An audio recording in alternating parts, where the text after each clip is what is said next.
સળંગ અધ્યાય 9 શ્લોક 21-25 તે તમ ભુક્ત્વા સ્વર્ગલોકમ વિશાલમ ક્ષીણ્યે પુણ્યે મર્ત્યલોકમ વિશન્તિ એવં ત્રૈધર્મમનુપ્રપન્ના ગતા ગતમ કામ કામા લભન્તે અનન્યાશ્ચિંતયન્તો મામ યે જના પર્યુપાસતે તેષાં નિત્યાભિયુક્તાનાં યોગક્ષેમં વહામ્યહમ યેપ્યન્યદેવતા ભક્તા યજન્તે શ્રદ્ધયાન્વિતા તેપિ મામેવ કૌન્તેય યજન્ત્ય વિધિપૂર્વકમ અહં હિ સર્વયજ્ઞાનાં ભોક્તા ચ પ્રભુરેવ ચ ન તુ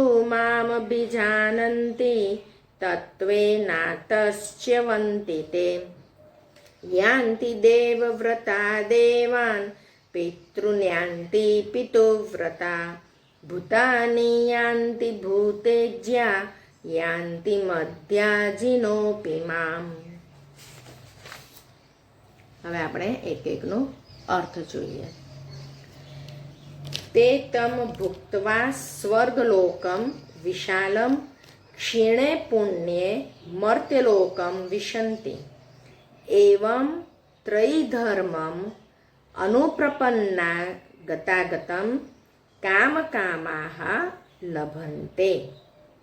એટલે કે તેઓ એ વિશાળ સ્વર્ગલોકને ભોગવીને પુણ્ય ક્ષીણ થતાં મૃત્યુલોકમાં પાછા આવે છે. આ રીતે ત્રણેય વેદોમાં કહેલા સ્વર્ગની પ્રાપ્તિના સાધનભૂત સકામ કર્મોનો આશ્રય લેનારા તેમજ ભોગોને ઈચ્છતા માણસો વારંવાર ગમન આગમનને પામે છે.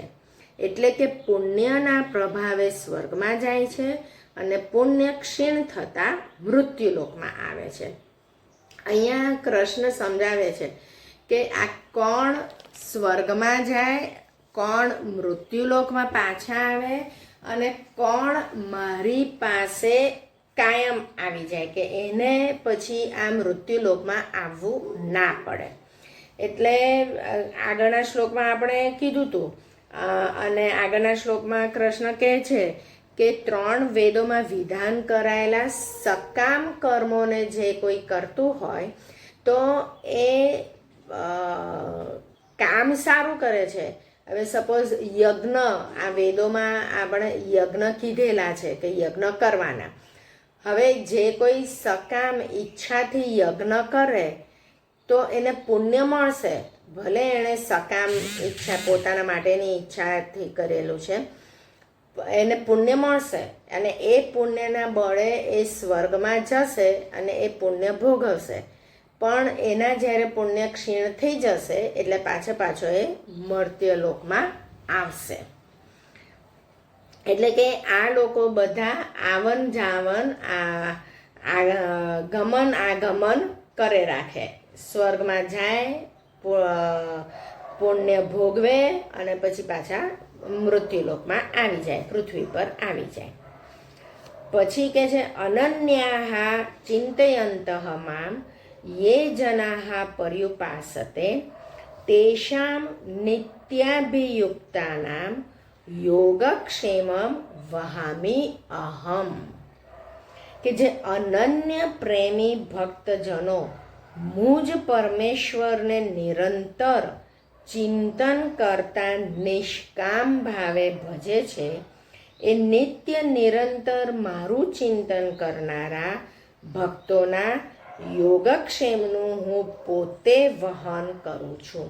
કે એ ભક્તોનું ધ્યાન હું પોતે રાખું છું. અને આનો સોલિડ એક્ઝામ્પલ છે નરસિંહ મહેતા. નરસિંહ મહેતા કૃષ્ણના પૂરા ભક્ત હતા. એ સંસારી પણ હતા. એમને દીકરી એ હતી, દીકરો એ હતો અને એમને બધા સંસારના નીતિ નિયમો પણ પાળવાના હતા. તો એ એટલા બધા ભક્ત હતા, પણ ભગવાન બધું એમનું પૂરું કરે છે. હવે કુંવરબાઈનું મામેરું કરવાનું આવ્યું તો ભગવાને આખું પૂરું પાડી કાઢ્યું. એ જે રીત રિવાજ પ્રમાણે જે લેવડ દેવડ બધી કરવાની હતી, નરસિંહ મહેતા પાસે તો પૈસા જ નહોતા, એ તો આખો દિવસ ભગવાનના ભજન કરે રાખતા હતા, અને એ ભજન કરે રાખતા હતા, ભગવાનનું ચિંતન કરતા હતા, એ એમના હૃદયથી કરતા હતા, અને સતત એ રહેતું હતું. એવું નહોતું આજના જમાનામાં કે મુંહ મેં રામ ને બગલ મેં છોરી, કે મોઢેથી ભગવાનનું નામ લીધે રાખે, પણ મનમાં વિચારો બધા બીજા જ ચાલતા હોય. એવું નહીં, આ નિરંતર ભગવાનમાં સમર્પિત હતા. એટલે એવા ભક્તોનું કામ કૃષ્ણ કે એમનું યોગક્ષેમ હું પોતે વહન કરું છું. મીરાબાઈ પણ એવા એક બીજા ભક્ત હતા કે એમનું પણ યોગક્ષેમ કૃષ્ણ પોતે કરતા હતા. ઝેરનો કટોરો એમના પતિએ મોકલાવ્યો અને એમણે પીધો, પણ તોય કૃષ્ણ એમનું ધ્યાન રાખ્યું. બરાબર, એ ઝેરને પણ એમણે નિર્ઝેર કરી કાઢ્યું હતું. એટલી તાકાત ભગવત પ્રેમમાં. હવે દ્રૌપદી હતી, તો દ્રૌપદીને ભર દરબારમાં એનું ચીરહરણ જ્યારે થતું હતું, તો એણે એ સ્થિતિમાં કૃષ્ણને પોકાર્યા, એમનું સતત નિરંતર એમનું ધ્યાન કર્યું, તો કૃષ્ણએ એમના ચીર પૂર્યા. એટલે આવા તો બધા કેટલાય ભક્તોના દાખલા છે કે જેમનું યોગક્ષેમ કૃષ્ણએ વહન કર્યું છે.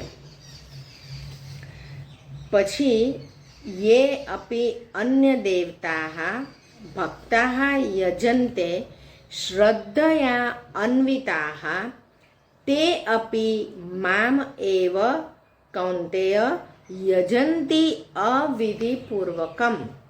એટલે કે હે કુંતી પુત્ર, જો કે શ્રદ્ધાથી યુક્ત જે સકામ ભક્તો અન્ય દેવતાઓને પૂજે છે, તેઓ પણ મને જ પૂજે છે, પરંતુ એમનું તે પૂજન અવિધિપૂર્વકનું એટલે કે અજ્ઞાનપૂર્વકનું છે. કારણ કે સકામ છે, પૂજન કરે છે પણ સકામ, એટલે એ લોકોનું પૂજન અવિધિપૂર્વકનું છે કે પૂજે પછી એ મને જ પહોંચે છે, પણ એ અવિધિપૂર્વકનું છે. અને પછી કહે છે અહમ હિ સર્વ યજ્ઞાનામ ભોક્તા ચ પ્રભુ એવ ચ ન તુ મામ અભિજાનંતી તત્વેન અતઃ ચ્યવંતી તે. એટલે કે સમસ્ત યજ્ઞોનો ભોક્તા અને સ્વામી પણ હું જ છું. આમ હોવા છતાં પણ એ સકામ ભક્તો મુજ પરમેશ્વરને તત્વથી નથી જાણતા, માટે જ પતન પામે છે, એટલે કે પુનર્જન્મને પામે છે. એટલે કે મુજ તત્વથી જાણો. એ હવે મુજ તત્વથી જાણો એટલે કૃષ્ણનું તત્વ શું છે, કૃષ્ણને કેવી રીતે જાણવાના? તો કૃષ્ણએ આગળ કીધું કે આ બધું હું જ કરું છું એવું તું જાણ, કે બધાનું યોગક્ષેમ એટલે આ બધાના જીવન, બધાની અંદરની રહેલી શક્તિ પણ મારી જ છે, અને એ મારી શક્તિથી આ બધું ચાલી રહ્યું છે. એટલે ટૂંકમાં કે આપણે બધાએ એક પરમેશ્વર જે સુપ્રીમ પાવર છે એમને સ્વીકારવા જ રહ્યા કે એ જ આ બધું ચલાવે છે. એ સુપ્રીમ પાવરને આપણે કૃષ્ણ કહીએ કે રામ કહીએ કે શિવ કહીએ, એ ત્રણમાંથી કંઈ પણ કહીએ, પણ એ સુપ્રીમ પાવર આ બધું ચલાવે છે. અને એમને આપણે તત્વથી જાણીએ તો આપણે આ પછી મૃત્યુલોકમાં આ પતન થતું નથી. અને એમને તત્વથી જાણવાનું એટલે પૂરેપૂરી શ્રદ્ધા અને વિશ્વાસ એમનામાં રાખીએ, એ એમને તત્વથી આપણે જાણીએ કે એ બધું જ મારું સારું જ કરે છે.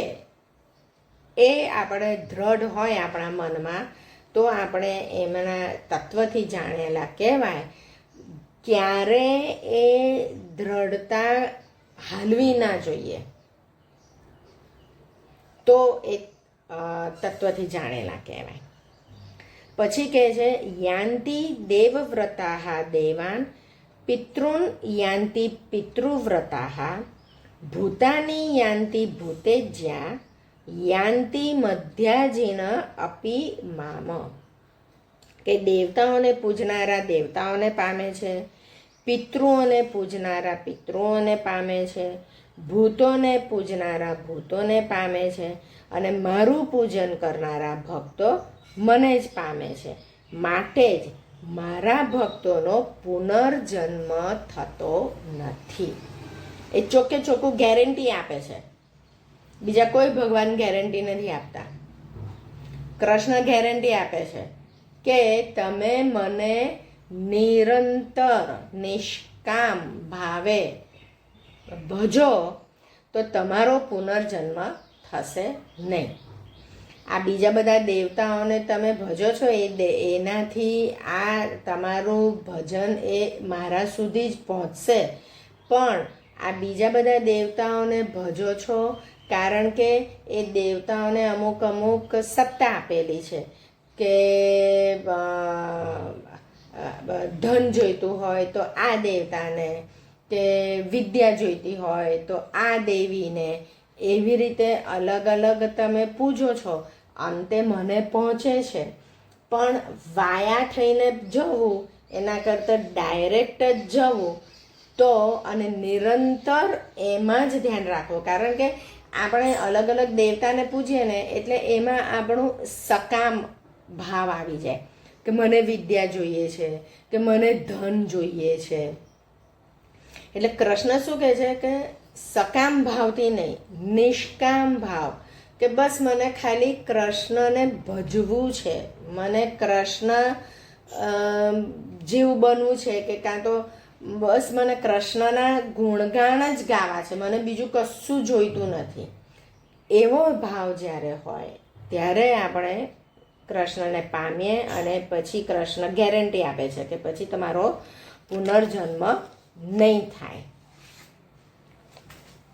તો એટલે આપણે પણ આપણા બાળકને, ગર્ભમાંના બાળકને કહેવાનું છે કે આ જન્મમાં ભલે તું મારા ગર્ભમાં આવ્યો, પણ આ હવે જન્મમાં તું એવા કાર્ય કર કે તું સીધો કૃષ્ણમાં વિલીન થઈ જાય ને તારો ફરીથી પુનર્જન્મ ના થાય.